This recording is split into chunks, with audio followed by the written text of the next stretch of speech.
Hello दोस्तों, basic study 2 में आप लोग का स्वागत है। आज हम आप सबको मौर्य साम्राज्य के बिंदुसार के बारे में बताने वाले हैं। चलिए स्टार्ट करते हैं बिंदुसार के जीवन के बारे में कि वो अपने जीवन में क्या क्या किए हैं, कैसे कैसे किए हैं, उनकी बिंदुसार के माता पिता कौन है, ये सब हम आप सबको बताएंगे ना। बिंदुसार चंद्रगुप्त मौर्य का उत्तराधिकारी बिंदुसार था। बिंदुसार हुआ जो 298 ईसा पूर्व में मगध की राजगद्दी पर बैठा। बिंदुसार उत्तराधिकारी मतलब चंद्रगुप्त मौर्य का पुत्र बिंदुसार था। चंद्रगुप्त मौर्य का पुत्र बिंदुसार था। इन्होंने ही मगध की राजगद्दी पर बैठा। किस ईस्वी में? 298 ईसा पूर्व में बैठा।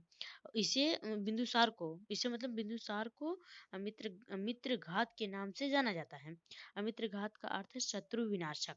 इसका अर्थ है अमित्र घात के नाम से बिंदुसार को बुलाया जाता था और अमित्र घात का अर्थ है शत्रु विनाशक। बिंदुसार आजीवक संप्रदाय का अनुयायी था। बिंदुसार किसका अनुयायी था? अगर पेपर में आ गया बिंदुसार किसका अनुयायी था तो आप लोग बताएंगे कि आजीवक संप्रदाय का अनुयायी था। अच्छा बताइए, आजीवक संप्रदाय की स्थापना किसने की थी? आजीवक संप्रदाय की स्थापना किसने की थी?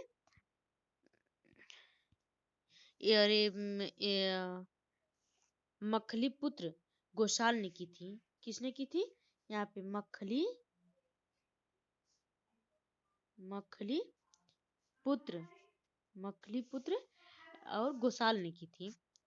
मखली पुत्र गोशाल ने की थी। आजीवक संप्रदाय का अनुयायी की स्थापना किए थे। और फिर वायु पुराण में बिंदुसार को भद्रसार कहा गया है। वायु पुराण में बिंदुसार को भद्रसार कहा गया है।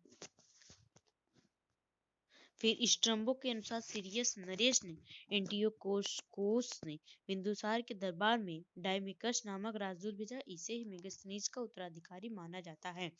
जो सीरियस नरेश थे बिंदुसार के दरबार में डायमिकस नामक राजदूत भेजे थे। सीरियस नरेश ने भेजे थे किसके दरबार में? बिंदुसार के दरबार में भेजे थे। किस राजदूत को भेजे थे? डायमिकस नामक राजदूत को भेजे थे। इसे ही मेगास्थनीज का उत्तराधिकारी माना जाता है। जैन ग्रंथों में बिंदुसार को सिंहसेन कहा गया है। जो हमारे जैन ग्रंथ हैं उसमें बिंदुसार को क्या कहा गया है? सिंहसेन कहा गया है। बिंदुसार के शासनकाल में तक्षशिला में हुए 2 विद्रोहों का वर्णन है। विद्रोह को दबाने के लिए बिंदुसार ने पहले सुसीम को और बाद में अशोक को भेजा।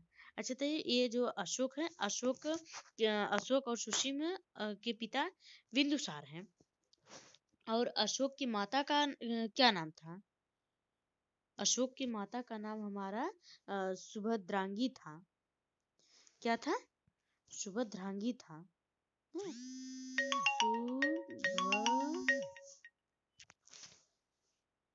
बिंदुसार जो अशोक के माता का नाम क्या था? सुभद्रांगी था। सुभद्रांगी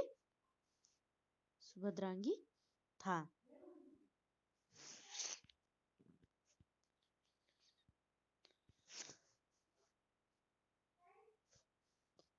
बिंदुसार की कितनी पत्नियां थी? बिंदुसार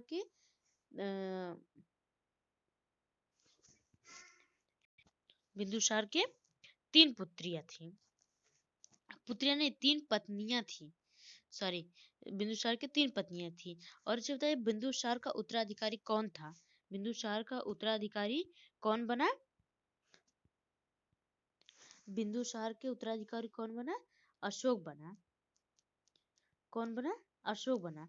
बिंदुसार के बाद मगध की राजगद्दी पर कौन बैठा? अशोक बैठा। और किस ईस्वी में बैठा?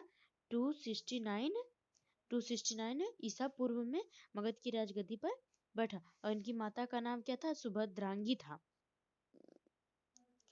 और अशोक को क्या कहा जाता था?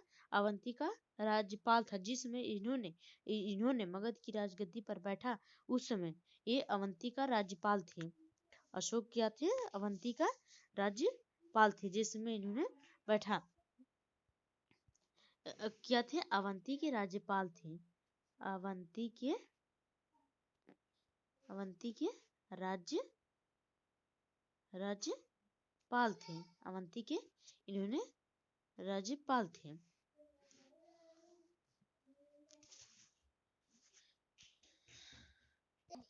चलिए दोस्तों, आज का हमारा टॉपिक अगर आप लोग को पसंद आया तो हमारे चैनल को सब्सक्राइब और लाइक और अपने दोस्तों के साथ और शेयर करें। अगर जो समझ में नहीं आया है उसे आप लोग कमेंट में कमेंट करके आप हमसे पूछ सकते हैं और अपने दोस्तों के साथ शेयर भी करें। और आज का हम लाइक टारगेट रखते हैं 20 का। क्या कितना टारगेट रखते हैं?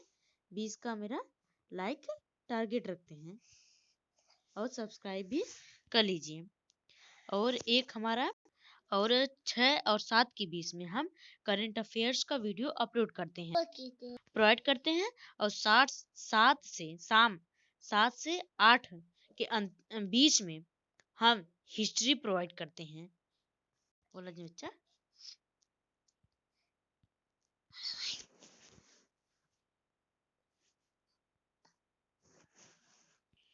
चलिए दोस्त, अब कल सुबह 6-7 बजे करंट अफेयर्स के साथ मिलते हैं। नमस्कार, धन्यवाद।